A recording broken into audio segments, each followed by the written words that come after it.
everyone get live here and get on before we begin our introductions, but just bear with us for just a few seconds and we'll begin. Thank you.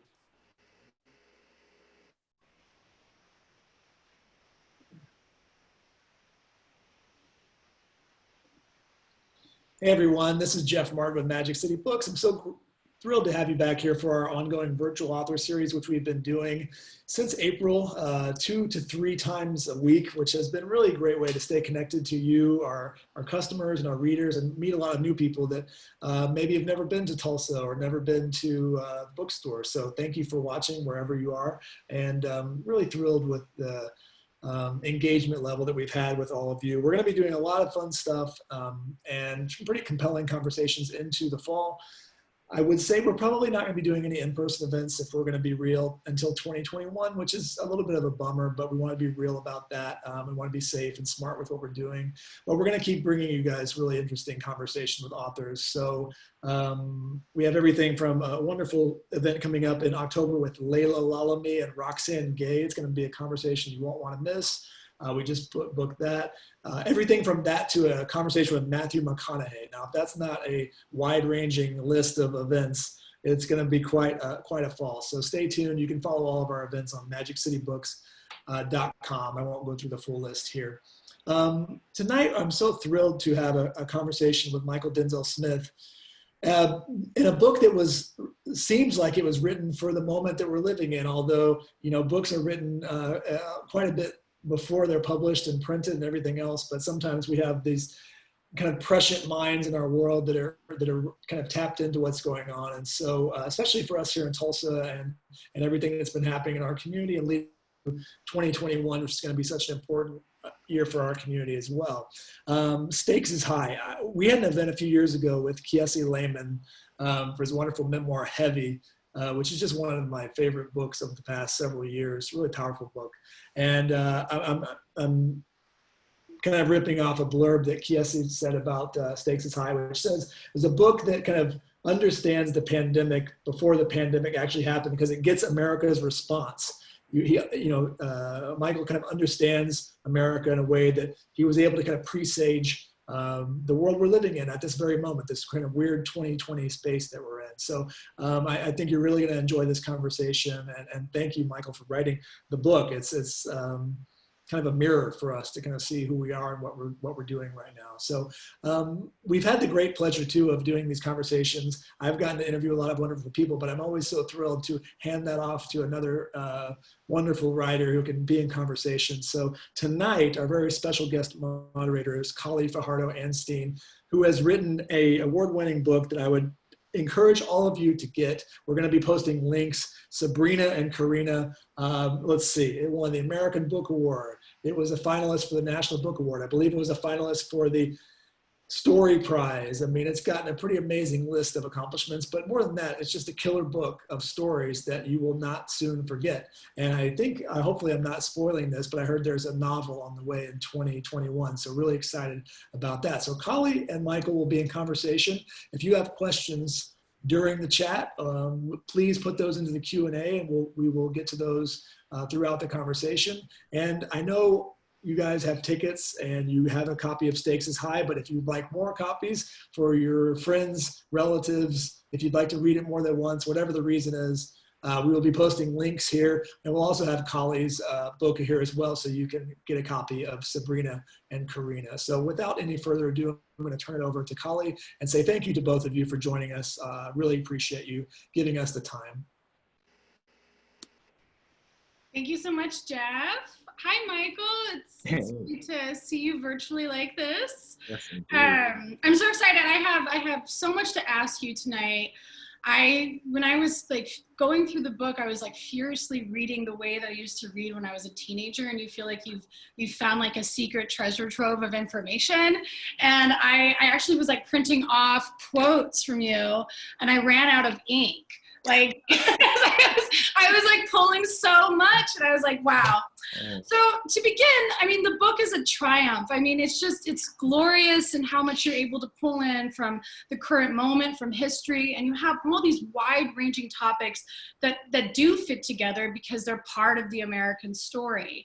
You know, these issues range from gentrification, poverty, the history of modern policing, the Me Too movement, and these very essential ideas of the American mythos and how we as a nation, and in particular those in power, want us to see ourselves and who we are.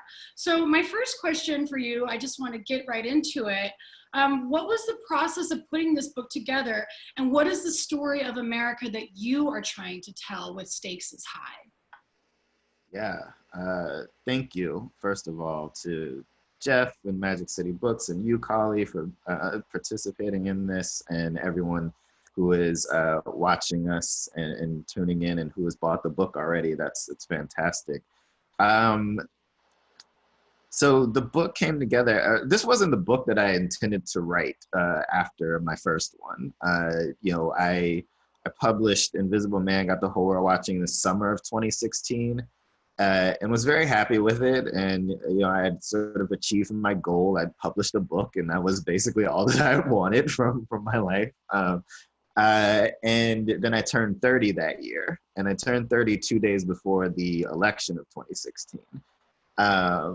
And there was the sort of existential crises of turning 30 that I just like wasn't planning on, because I was like, no, turning 30 is not that big a deal. People make too much of it. It's just a number. It's just the age. And then, you know, my waist size grew by 1 inch, and I was like, oh no, this is different. Something is happening to me. But I say that because like I didn't have a plan for after 30, right? So suddenly I'm in this position in which like I'm having to think about, what do I want my life to look like as this, like a still relatively young Black man in America who didn't plan for having a life after the age of 30, because I presumed that I would not make it to that point. And so now, like a future, I have to start thinking long term and start thinking for the future. But then 2 days after I turned 30, the election of Donald Trump, and it was just like, well, maybe there won't be a future. Maybe we are at the end. But it's sort of like sitting in between those two feelings of saying, like, I want now to plan for my own personal future, but the world seems to be at this impasse at which like we could go toward our extinction in a relatively short time, or we could actually work on the problems that we have. And so this book was trying to find the place in which we could build that next world. And so the intervention essentially that I was trying to make, or what I was feeling, was that there's a narrative that we tell ourselves as Americans about America and about being Americans that prevents us from seeing our problems in any way that fosters collective action toward the eradication of them. And so when I started on a different book, scrapped that one, started on this one, and I had at first like 13 different essays that I was going to write, and they were just different subject matter. And I thought that was the way to go about it. But in the writing process, everything just sort of collapsed around certain like broad themes, right? Like I was finding that I was writing this, but it was really related to this thing over here. And there were ways of combining these things. And so they all sort of collapsed into this.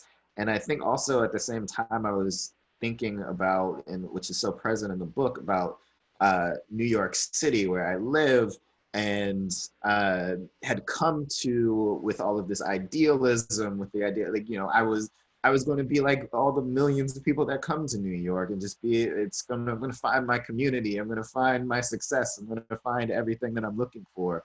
Not realizing, even as a critic of America and the American dream, that I was doing exactly the same thing that I was criticizing other people for doing. And it's like New York City was just this microcosm of this broader idea that there's just more possibility here. There's just more potential. But New York City is a gilded city. It's you know, it's poverty right here. It's people, homeless people sleeping right there in front of those buildings that go for millions of dollars, and police sweeping them off the street. It's the place where Donald Trump and his family was able to become this rich family by virtue of being slumlords, you know, and so it holds all that possibility that we want for it, but it also is you know, defined in so many ways by these structures, these ideologies that run throughout American history, that run throughout every institution that we have. And so I was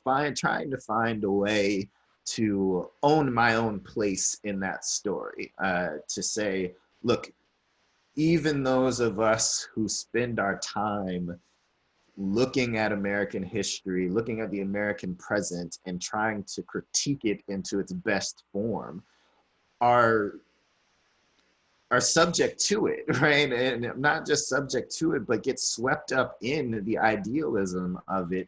And that, you know, we think that our critiques need to be couched in certain ideas around American patriotism, about wanting the best for the country. But that makes us devoted to certain symbols and things that keep us attached to an idea that America in and of itself possesses this type of spirit that's able to overcome everything. And so you asked the story that I was trying to tell about America and trying to capture about this moment and how the book comes together. It's me wanting more for all of us to be able to say that the story that we've committed ourselves to is the one that's leading to our destruction. Thank you, Mychal. I want to let the audience know, if you have questions, you can use the Q&A feature, and I will be able to see those at any time. So I mean, it's also fascinating. And while you were talking, you know, you and I share something really strange in common, and that is my birthday is November 9th, and I turned 30 the day before, or the day after the election. Mm-hmm. And the book opens, Stakes is High opens with that fateful night. And I think, you know, you're talking about like, what is the American story? And one of the things I think was really challenging for many Americans, especially those who consider themselves liberal and progressive, was the fact that our country elected Donald Trump to the presidency on that night. And I walked by the hotel where we had this big party in Denver. We were supposed to go celebrate this historic win of the first woman president. That did not happen.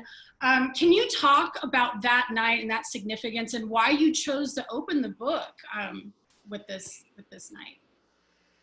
Yeah, in part, it just was it's the defining moment, right, of our most recent history. I think it was inescapable. Like when I say I was working on another book, I was working on something that was completely divorced from the ideas that I'm exploring in this book. It was supposed to be like about like sites of Black masculinity, like where those ideas get formed. And I was going to look at the basketball court and prison and, you know, and all of this stuff, right? And that's where I was going to start. And one of those sites is the barbershop, and I was going to like explore the barbershop, right?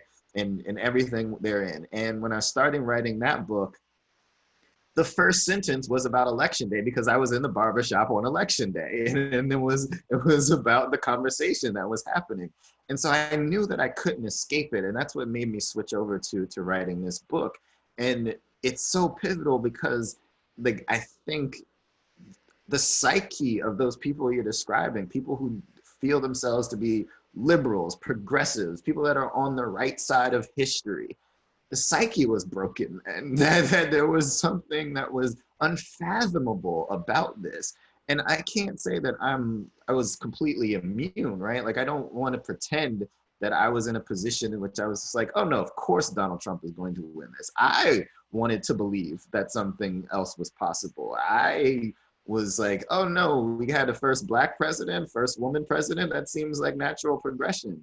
But I think what so many of us didn't take into account, and what I was trying to get through that night, because I was on Democracy Now! Doing the election coverage, and you know, trying to come to terms with the fact that Donald Trump was going to win while being on air. It was just being like, well, of course this happened. Because if we look at American history, we know that every moment of progress, no matter how like minuscule, how benign, right? Like how, whatever it is, there's always a backlash. There's always a retrenchment. The powers that be, the ideologies that have been inscribed in the founding, always find a way to reassert themselves.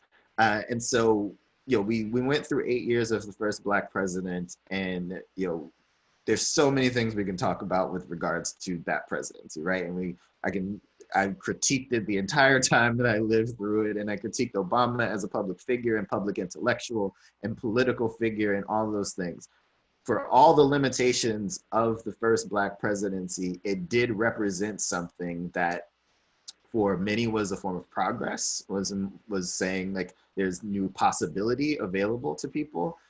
But for a large section of the country, especially aggrieved white men who believed America to be their birthright, what it signaled was they were losing. They were losing something. They were losing hold of their identity. They were losing hold of their power. And so they fought back.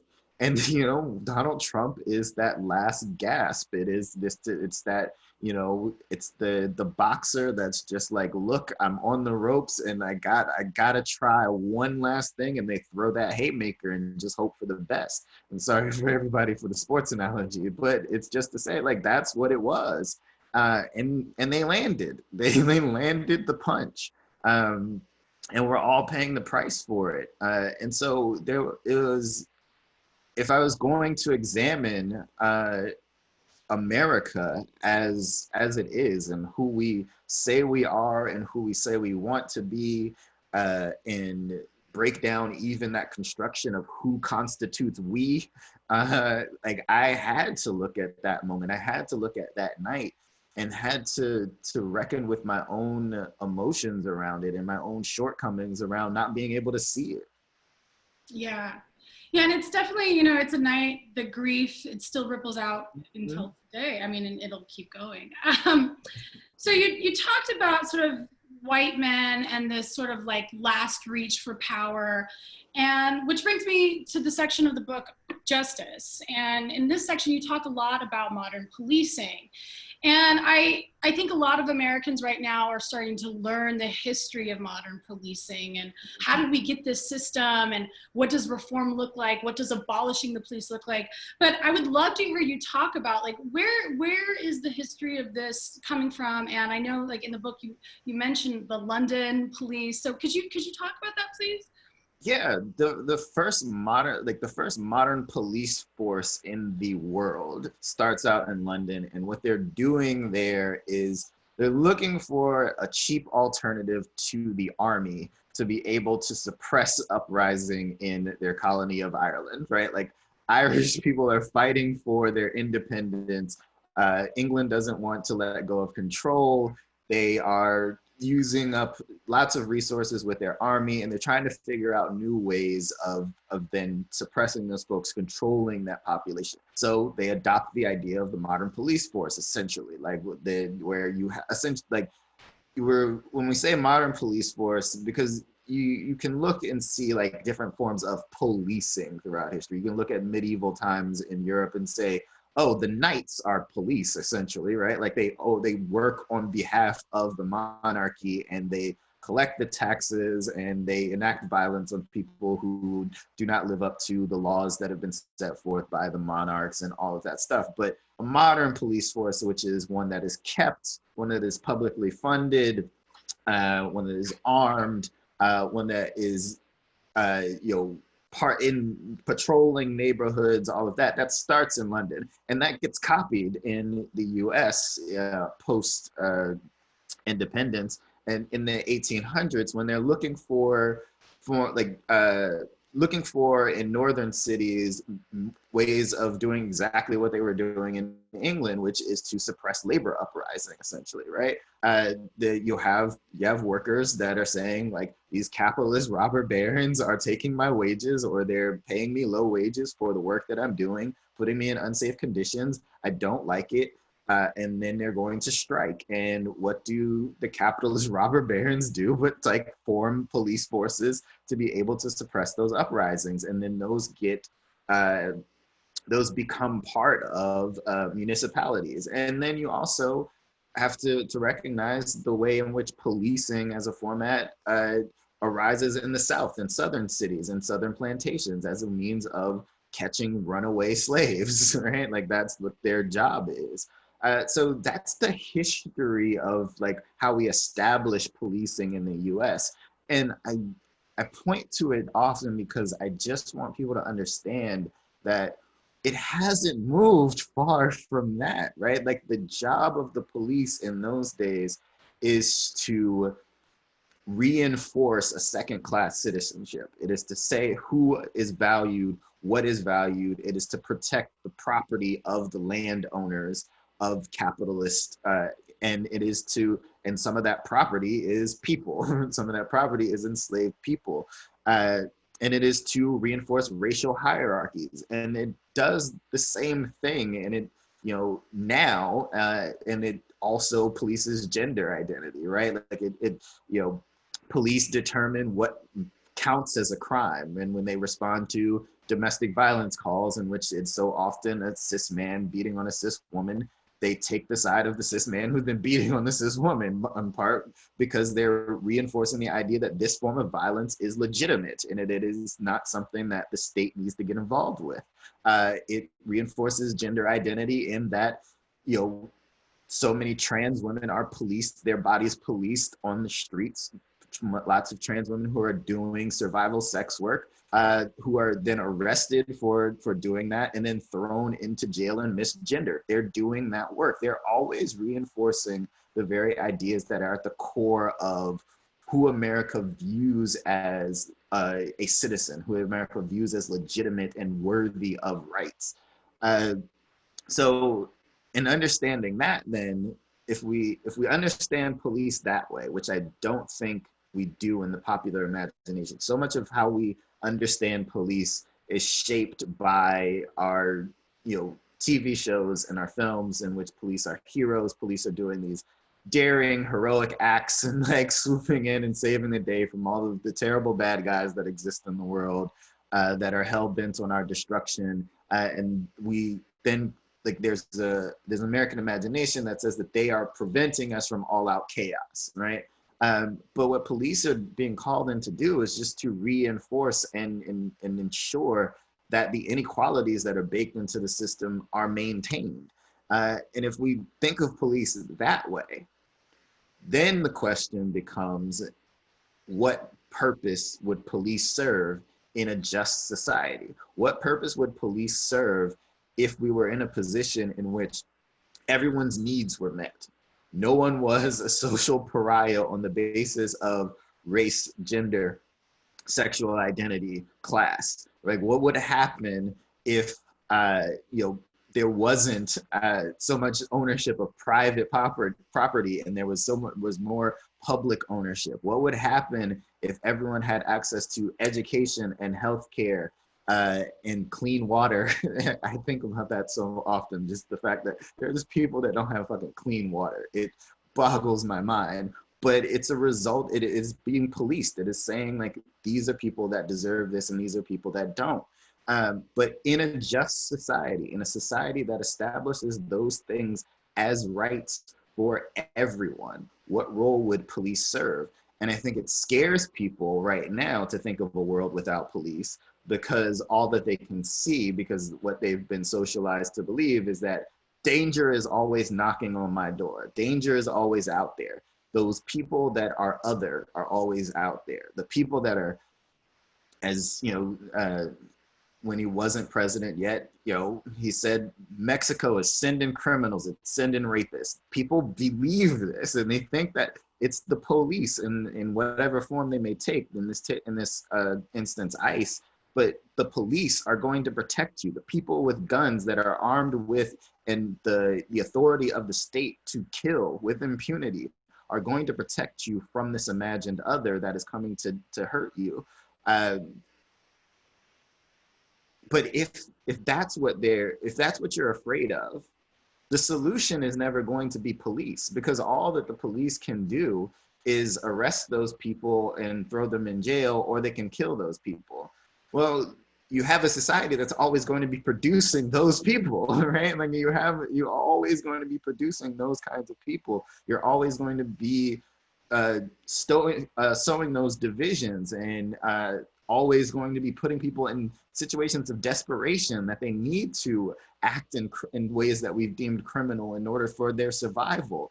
So if police are necessary in this system in order to make someone feel safe, and they don't make all of us feel safe, right? But if they're necessary in this system, why would they be necessary in a system in which everyone actually has the access to things that make them safe, right? Like, and I think it's a reimagining of safety, it's a reimagining of community, it's a reimagining of just what it takes to ensure that the behaviors that you don't want to see in the world are not actually taken, because like so many things are criminalized, but not all of them are harmful to other people. They're just means of surviving. Yeah, definitely. And you know, I'm in Denver now, and our houseless population is skyrocketing. And so in the book, you talk about the criminalization of poverty and how, you know, it's a crime to be filthy when you don't have access to take a bath and you can't even take care of yourself, but that becomes a crime. And I also, it made me think about, are there, like, there has to be people who grow up thinking that the police are meant to protect and serve, because that's the public relations campaign that they've told us. But when I grew up, I did not feel safe. I was told, don't trust them. If you get pulled over in the middle of nowhere, make sure you drive somewhere else. You could be assaulted at any time. I mean, these were things that were always on my mind when I was interacting with law enforcement. So one of my questions along with this is, like, what does it look like to sort of allow that information about the other side of the story to get out? Like, it seems like they have a very, very direct public relations campaign, like a propaganda machine almost, that's giving this message that the police are there to uplift us and protect us. Like, are there ways that we can kind of shift that narrative? Is that happening right now? I think it's happening a little bit now, right? I think especially the past 5 to 6 years of what is nationally known or internationally known as Black Lives Matter movement has put a focus on policing, and to say, like, there are communities that are subject to certain forms of policing that are hyper violent and that do not allow for the freedom of movement that other people enjoy. And for a long time, it's sort of like that was the basic critique, and like that was it. It's just like, okay, well, maybe police should stop killing as many people as they do. They didn't. They still kill 1,000 people a year at least. But there was at least some acknowledgement that in some instances police do the wrong thing.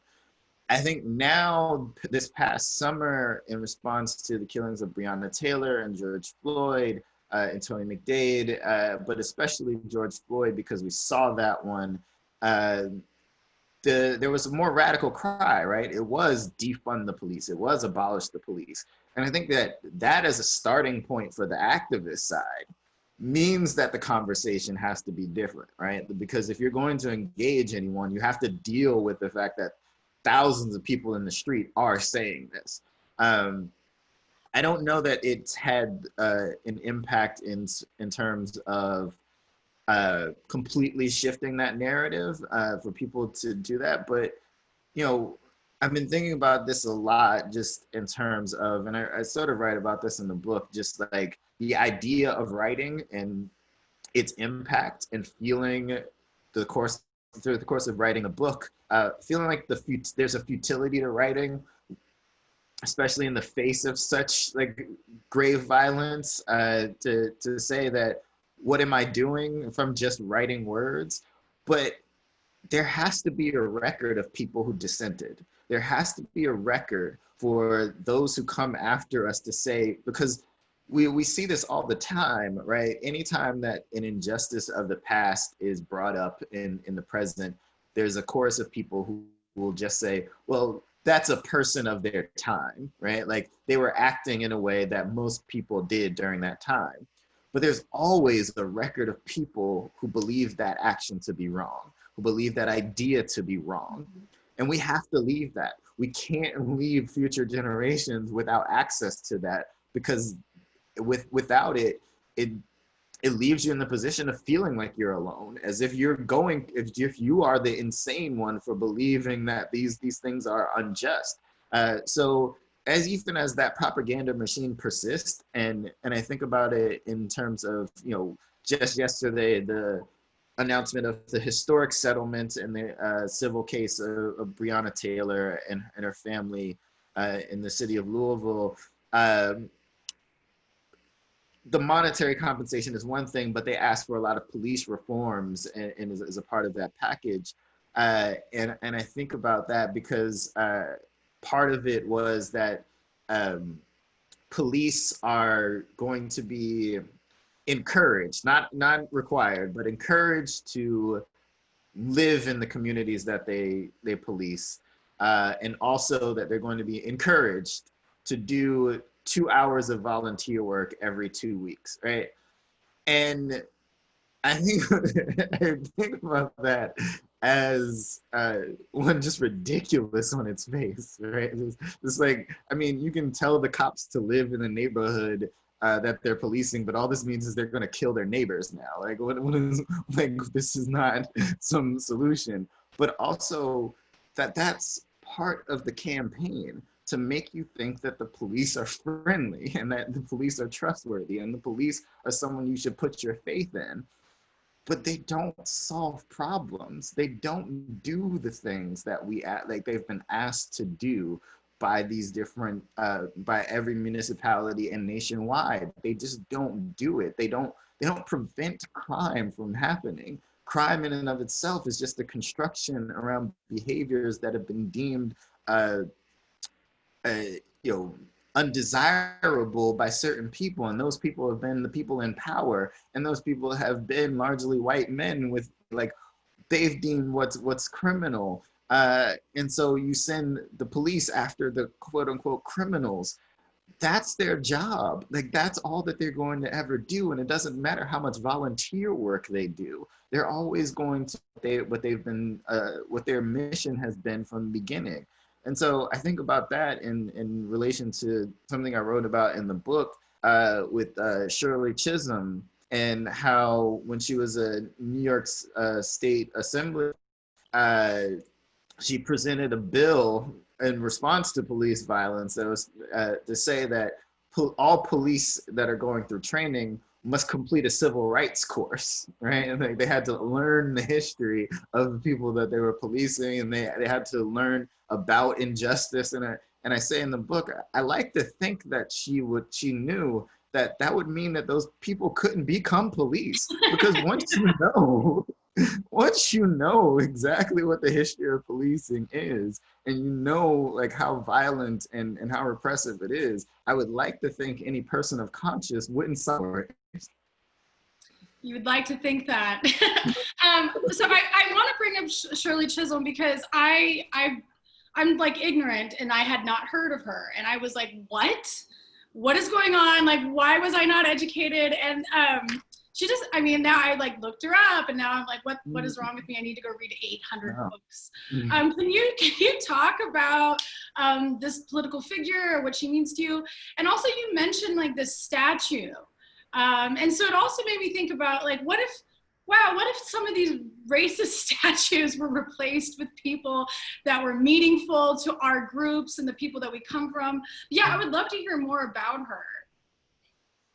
Yeah, so I mean, Shirley Chisholm, her fame and like the thing that people keep like talk about her, or in like paving the way, especially with Obama in 2008, and then again with Hillary in 2016. She's the first Black woman to run for president on the Democratic ticket, right? She was not successful, obviously, but she was also the first Black woman elected to Congress. And she, like, the first is the thing that like people get hung up on, like, as a trailblazer who did these things and then made it possible for an Obama later, and made it possible for Hillary Clinton later. And then she cropped up again in discussions around Alexandria Ocasio-Cortez, right?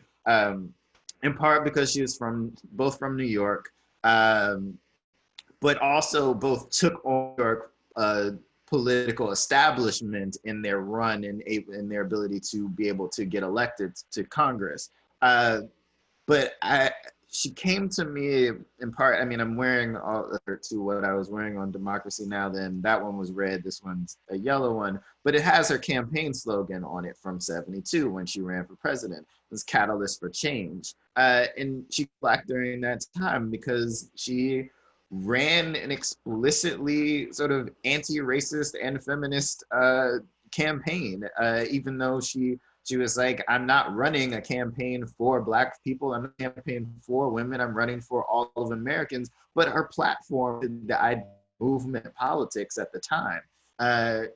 And you know, she very famously sort of gives her first speech on the House floor, like before anything has even happened, before she's given a vote on anything. It's an anti-Vietnam War speech, and she hasn't been established in the Congress at all. It's 1999, and her very first speech, war speech, and she works for the expansion of food stamps, free breakfast program, and all of this stuff, all of these anti-poverty measures throughout her career. I was thinking of her because sure on the night of the election, and I was thinking about her because she was being celebrated in these different ways, and thinking about her because they are putting up that statue not far from where I live. But I was thinking about what she actually stood for and what she actually like worked for her in her career. And it's like that statue is going to stand there,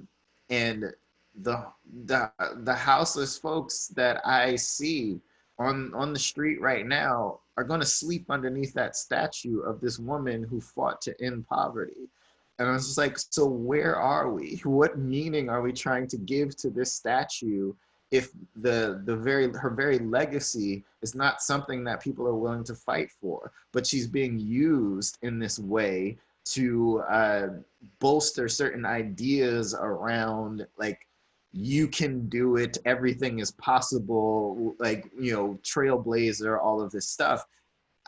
It's another way in which we use historical figures to then be adopted into this American exceptionalism narrative, right? And that America always comes out on top, that America is the reason that Shirley Chisholm is able to do what she was able to do. No, America's the reason that why Shirley Chisholm had to do what she had to do, right? And I think that that's the part that we're unwilling to integrate into the story, is that you know, we can America can celebrate Shirley Chisholm for being the first Black woman elected to Congress, but never ask why she had to be first in 1968, right? Like why it took that till 1968 for that to be possible.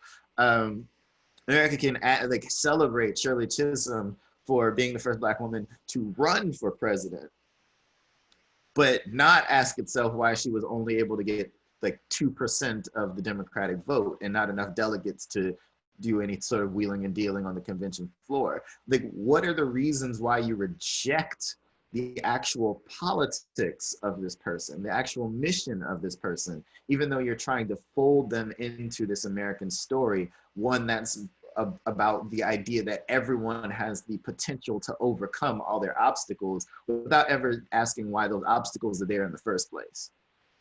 That's fascinating. I mean, that's one of the things I love so much about the book is, you know, I'm a fiction writer. I mostly read novels. And so to be able to spend time in these pages and learn an abundance of information, and it felt like a relatively short amount of time. I was just like, wow, I'm learning and I'm learning. So I actually have some questions now. I know, I love, one of the most pleasurable things for me is to learn. So I was like, oh my gosh. I'm so glad. And also glad that, you know, that there was enough information in those pages that my editor kept trying to make me write more and more and more. Really? It feels, it's every sentence, every paragraph is spring loaded with like the history behind it, with the projected future. I mean, everything has such resonance of meaning. So now I have a question about the process for you as a writer and where you get your influences and where you pull from. one of the things I just love about the book are all the epigraphs. I think they're still called epigraphs when they're in front of a chapter, right? Okay. You have Ling Ma, you have this beautiful quote from Severance. I have always lived in the myth of New York more than in its reality.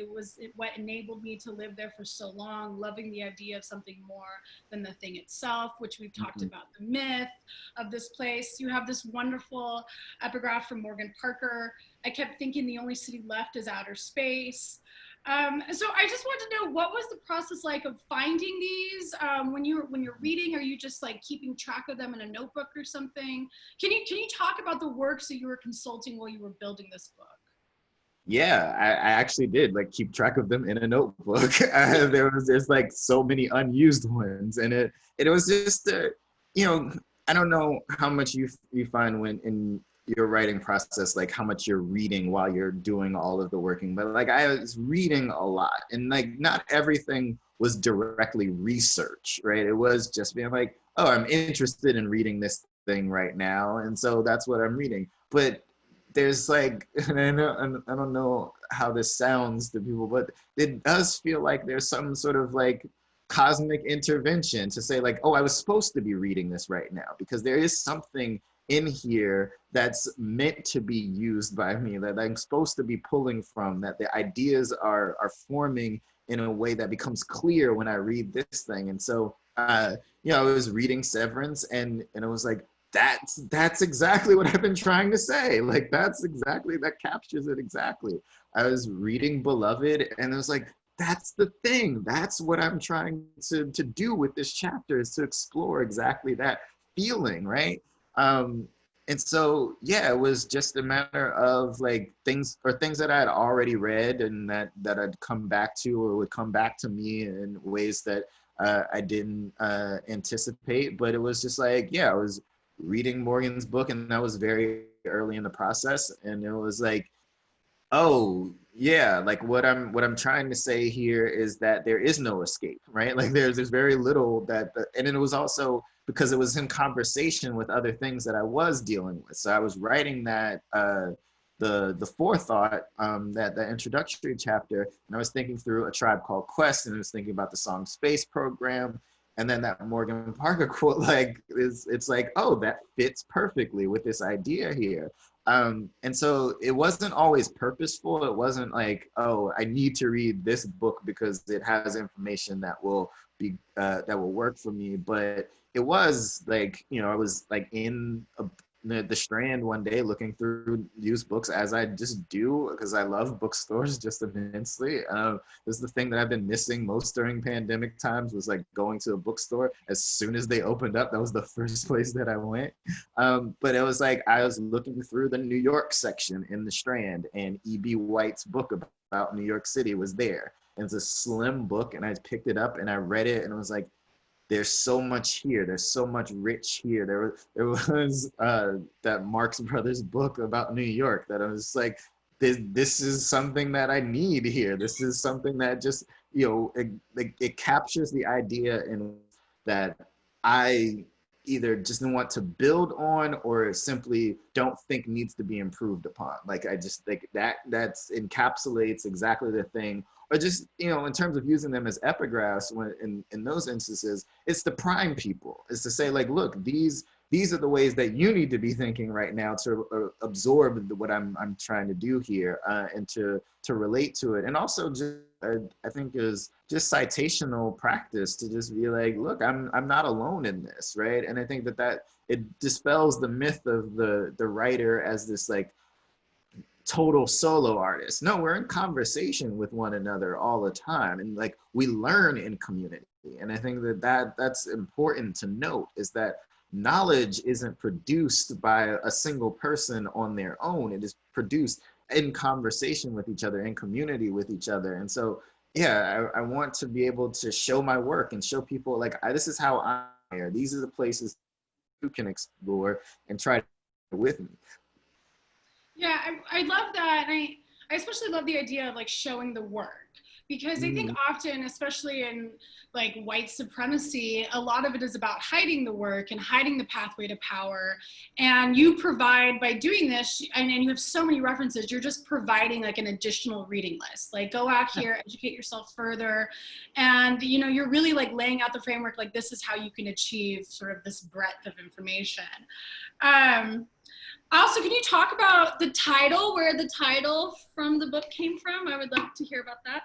Yeah, Stakes is High. The title was actually the first thing to come to me. And I think it was the reason that this became a book in the first place. Because as I said, I was setting out a completely different book. But I kept thinking about Stakes is High, the De La Soul album from 1996. It's an amazing album. Just I was thinking about it. I was thinking about a particular lyric on one of the songs there. It's from rapper Posthumous, who's from the group, who said, "De La Soul is like racism." And, you know, I hear it, I'd be like, that's a dope line, but it's also kind of depressing. Like that you're like, the longevity of your group can be compared to the longevity of racism. It's just never going anywhere. But that was sort of the germ of the idea, is to say like we're experiencing reflection in the election of Donald Trump. It's a reflection the permanence of all of these heteropatriarchy, the permanence of capitalism, like that these things have to reassert themselves because they are baked into the very foundation of the American identity.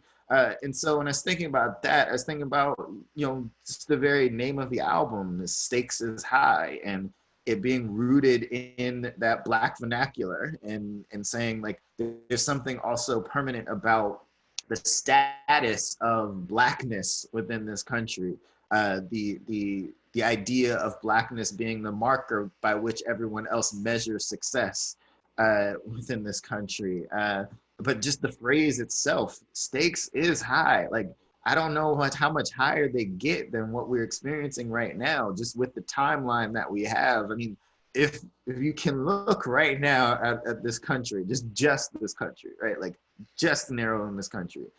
And the fires raging out in California and the Pacific Northwest, and the hurricanes gathering in the Gulf Coast, while the entire country deals with a global pandemic of an airborne illness, and say, oh yeah, we've got generations and generations to deal with this problem. No, we don't. We just don't.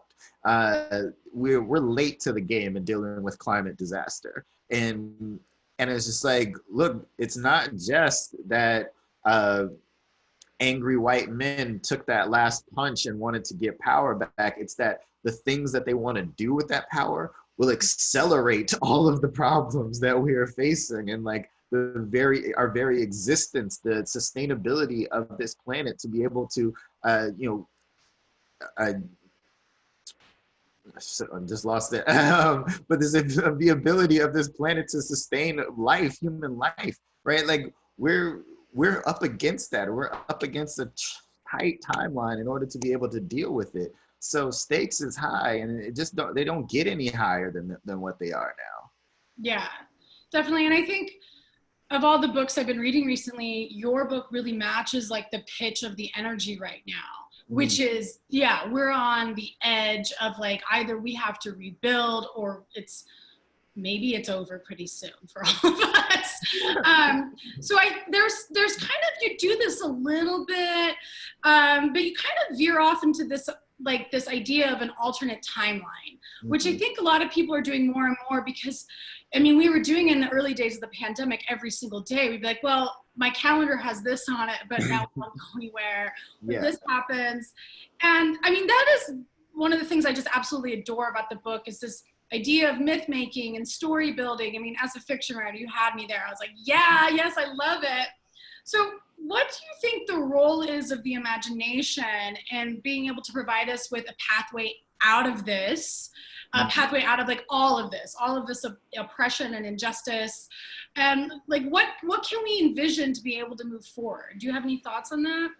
Yeah, I mean, I think I say something to this effect in the book, is that imagining where we want to go will teach us how we get there. Like, so what do we actually want? And I think that our political imagination has been so stifled because we get caught in these 4-year election cycles in which we're always choosing between the lesser of two evils. And people can like try to debate that to no end, like, and just be like, no, but there's the possibility of this. No, like, you are choosing between which one will be less bad for the time being, and that's what we're presented with every single time.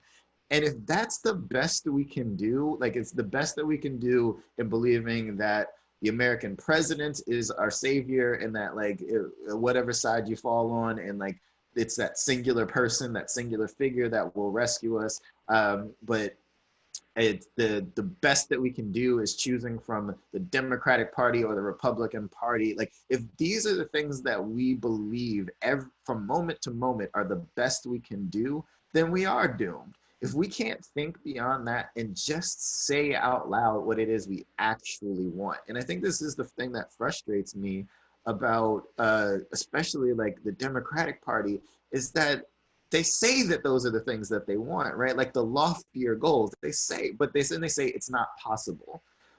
Well, unless you say it out loud and you get a bunch of other people on board with it, then obviously it's not going to be possible, right? Like, it's obviously, if you write it off in the beginning, it's not going to be possible. And I think, I talk about sort of the alternative timeline a little bit in there, and talk about like imagining what a world where Shirley Chisholm would have won in the election of 1972, but just sort of writing it off immediately as fantasy, because it's just like there was no place where, or America would have to be a completely different country for that to even be possible. And so I want to imagine what that looks like. I want to know, and I, can do that by myself. But again, it comes back to an idea that I believe in democracy, right? And I believe that we should be doing that together, and that we have ideas about what a better life looks like than the one that we have. It's a matter of listening to those things, believing that they're possible, and also believing that we're responsible for one another, and we're responsible for that future for other people. But it's hard to imagine all of that when you're up against reality, and the reality is that there are people, millions of them, who refuse to even put a piece of cloth over their face to protect their neighbors from catching this deadly airborne illness, even in the face of nearly 200,000 of them dead, right? Like, there's a selfishness to this. There's an individualistic ideology running through so many people that believes that they only have to look out for themselves. I'm saying, like, that spells destruction. That's the place that we're going right now. That's the, as you say, like, where it's either going to end right now, or we're going to like figure out a way to make it work. And the only way of making it work is to have the imagination to be like, the world exists as it is, but there's another world that could be if we're willing to try. Awesome. I love that. I mean, I'm a big proponent of the imagination. I spend like all my time there. So, we have time for about one more question.